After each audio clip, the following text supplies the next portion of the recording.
Yo, what's happening everybody, King GBL here, and welcome back to a brand new Go Bat video. Today I'm going to be showcasing another team in the Sunshine Cup with Swampert, Pidgeot and Tropius.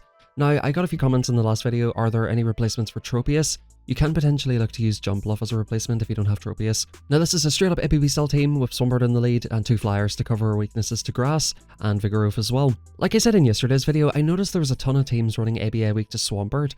They had a Steelix lead or a Gligar lead with either Steelix or Gligar in the back, or another Pokemon like a Fire type in the back. So I really wanted to run Swampert in the lead and just see if I could look to core break teams with Swampert.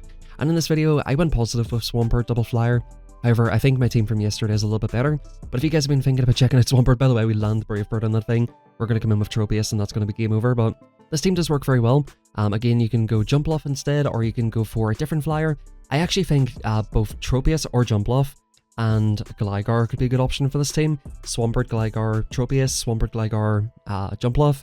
The reason being is because Swampert actually does not one-shot Gligar, which is a bit of a problem actually, because you can farm them down with Mudshot. So that is actually a bit of an issue. Like, you do straight up beat them in like any shielding scenario pretty much, if it's even energy, but if the energy gets a little bit misaligned, it can be very, very awkward. And now in this match, the opponent's coming into a Dunsparce. I don't want to go straight for the Brave Bird. I don't believe it KOs from this range, and this will allow us to eat this Rock Slide very comfortably. Boom. Not too comfortably, but of course comfortably enough that we can just let it go. And the opponent's going to go for another move. I think what I'm going to look to do here is shield and overfarm and look to fire off the Brave Bird and hopefully get off a debuff or a Brave Bird whenever it comes back in. But yeah, like I said, I found Swampert to be quite good. Actually, I think Quagsire might be slightly better in this role. However, you don't have that water coverage for the Gligar either, so it's like, Gligar is such an awkward Pokemon. It really is just ice types that do well against it. And if you're on a Abomasnow, we're playing the Vigoroth Cup. I have started seeing a lot of Talonflames, and as you guys can see here, the opponent's very, very weak to Swampert. Quagsire is weak to Swampert, and of course Talonflame is super weak to it. So if you do run a team with a Swampert lead, I think it can core break a lot of backlines, but just manage your expectations accordingly. Because like I said, you won't be able to one-shot, even if you're using a Shadow, which I did switch to at some point in this video. You still won't be able to one-shot those Gligars, unfortunately. Now, in comes Flygon. They're on Dragon Tail, not Mudshot, which is quite interesting. Mudshot's obviously better for energy generation. I think I shield this, which is definitely a very bad shield. For some reason, I thought this might be enough for the Scorching Sands. It definitely isn't. And the opponent goes for a swap. Now we go for Hydro Cannon on the double, and we're going to go straight for another one. I really want to try and get a shield off the opponent, and I'm thinking if they let this go, we can come into Pidgeot and look to farm it the whole way down. And pretty much at this point, unless it's a Steelix in the back, we should be able to land some heavy damage or debuffs. We're going to farm the double the whole way down, and we'll see what the opponent comes back into. Now on Pidgeot, they come back into Flygon. I think I actually go for Feather Dance here. I thought the opponent might want to shield this, we'll have a look. I've been getting pretty bad calls recently, where like if I throw a move that's not going to one-shot, the opponent lets it go, and if I throw the move that one-shots, they shield it. Definitely not ideal, I've been noticing that quite a lot recently. The opponent does get the farm down, unfortunately, before I can get off the move, and we can come back in with Tropius. Now Flygon's an interesting Pokemon. I was expecting Scorching Sands. The opponent's on Stone Edge, which is I think a really cool moveset here. And in comes Blaziken, guys. This is game over for the opponent. Even though this is a Grass type against a Fire type, we've got super effective Air Slashes. Leaf Blades will absolutely chunk. Despite being resisted, look how much damage we're doing with these Air Slashes. We're basically going to look to farm up a little bit, and I think I'll swap out into Swampert here. And we're going to get off another Leaf Blade again. The opponent has to shield it. Even resisted, it'll do a lot of damage. We're going to do one more and swap into Swampert. The opponent's going to be forced to throw a Brave Bird if they want to take us out here. Otherwise, it's going to be very, very close to a Simul KO. Yeah, Mudshots are super effective.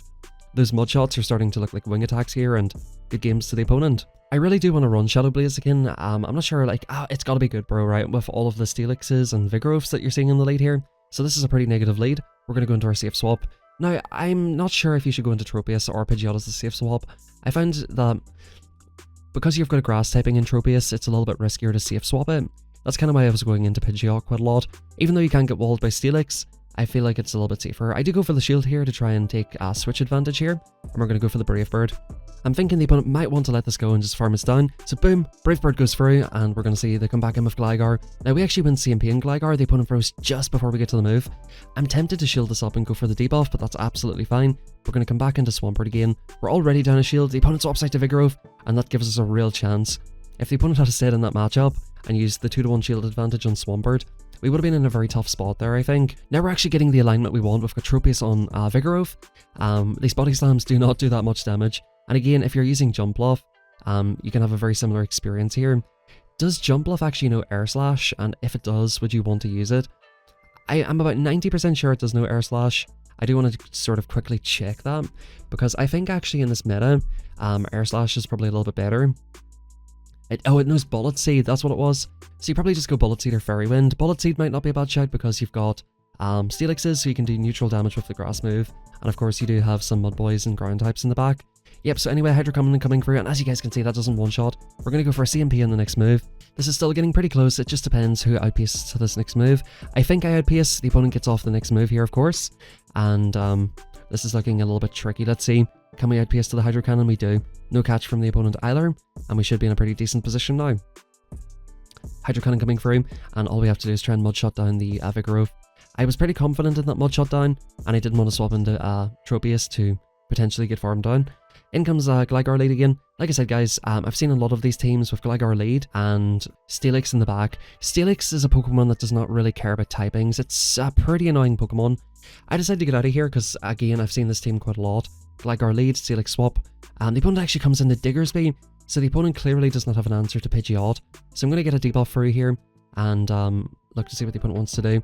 They're on Mudshot, which is not the recommended moveset for this cup. This cup is full of flyers, so you do run Quick Attack. Hyper Beam coming through, I do decide to respect it. I'm going to go for a nice overfarm here and go for the Brave Bird. Now I'm thinking I might be willing to double shield this Pidgeot because this still has a lot of play in the front. Yeah, so they do get off the Hyper Beam here. I'm going to respect the move. I've got tons of energy, which can be put to good use, and I should be able to get a shield back off the opponent. We're going to go straight for, I think that was straight for the Feather Dance right here. Yeah, we go straight for the Feather Dance, the opponent shields it, and that is a CMP tie, unfortunately. Now I'm hoping with that debuff, I should be able to live this move. We do live the move and get out of there. In comes Vigoroth versus Tropius, and this is a very dominant matchup for Tropius. Body Slams, as you're about to see here, don't really add up that much. It's going to take 4 Body Slams to KO the Tropius. Roughly 2 Leaf Blades and Air Slashes should take out the Vigoroth here. We probably could even commit to a farm down at this point. The opponent is going for an overfarm. We're just going to get off this next move, guarantee the damage, and we're basically chilling at this point. Like I said, they're going to have to go for 2 Body Slams to KO. Even if they do KO, we're perfectly fine here. We can just Mudshot it down. So yeah, I could have potentially went for that move. Yep, Body Slam coming through. That actually does just about KO us here. And we're going to go for a Hydro Cannon on the Gligar that comes back in. And of course, the Vigoroth is super low. By the way, guys, today's video is a little bit short. I done 3 sets with this team. I went roughly about even or positive. And I switched back to my Decidueye team, which honestly is such a good team, guys. As you're seeing, we're using Shadow Swampert in this, and we get some lag, which is pretty unfortunate, but the opponent does shield it, which is quite nice. We're going to come into Pidgeot. I think I do shield up the first one here to apply the debuff here, and I don't go for Brave Bird straight away because it doesn't KO. Generally speaking, I don't usually like going for Brave Bird unless it KOs, or unless I know I can definitely farm them down before they get to another move. The opponent will get to a move here. They actually overfarm to 13 wing attacks, I believe it was.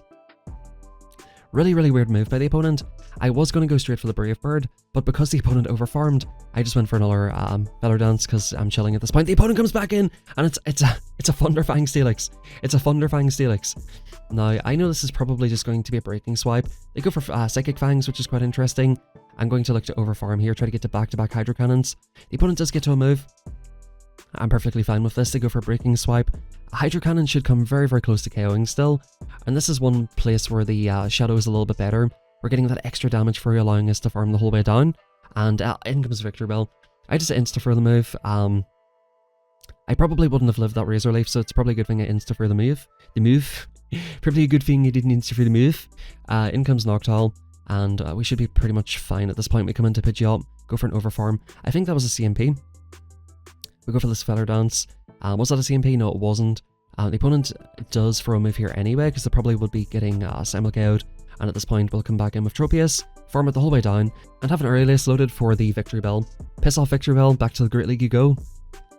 Love Tropius, man. Once again, guys, if you do have a Tropius, do check your IVs, make sure you've got a good one. I haven't looked it up this rotation, but I remember it definitely does make a difference. Very positive lead here, Nidoqueen, and the opponent stays in for a second to throw a Poison Jab. We're going to go ahead and throw a Hydro Cannon on the Pidgeot, assuming we'll get a shield straight back off the opponent. We'll come into our own Pidgeot, and I think I'm going to let this move go. I'm expecting them to go for the Feather Dance. Boom! They go straight for the Brave Bird, which almost one-shots. We're in a very rough spot here. I think, okay, the opponent's going to shield and take switch advantage. They're not going to want Swampert, but no, apparently no. Apparently no, guys. What do I know?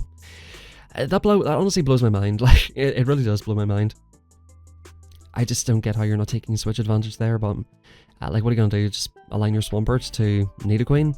Like, sure, bro. Down a shield. Okay, that's cool. I just don't get that, bro, to be honest. I've just been getting so many bad calls like that recently, where people are just making insane calls. Now, the opponent is actually staying in here for a second. We're gonna get off the Hydro Cannon, and yeah, we're looking to be in a good spot.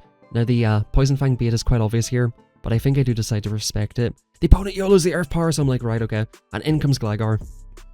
This is exactly what Swampert's for. But like I said, guys, this is still a little bit awkward, as you're about to see here. That doesn't one-shot, not even close. And the Gligar will definitely take us out with this Earliest or Dig. Earliest doesn't quite KO, but that's perfectly fine. Hopefully, what I'm hoping for here is to farm this the whole way down. And because Nidoqueen is a Poison and Ground type, Leaf Blade is neutral. So what I'm hoping for is 2 Leaf Blades to KO, or 1 off the back-to-back, 1 on throw for good timing, and then we can look to basically throw off the next one immediately. How much will this do? Does a lot, so we know that both will definitely KO, and that's a good game. Guys, this is probably the shortest video I've done ever, because to be honest with you, I did enjoy using this team, but I really just wanted to go back to my team from last video, so I highly recommend checking out the team from last video if you want to get a good team for climbing.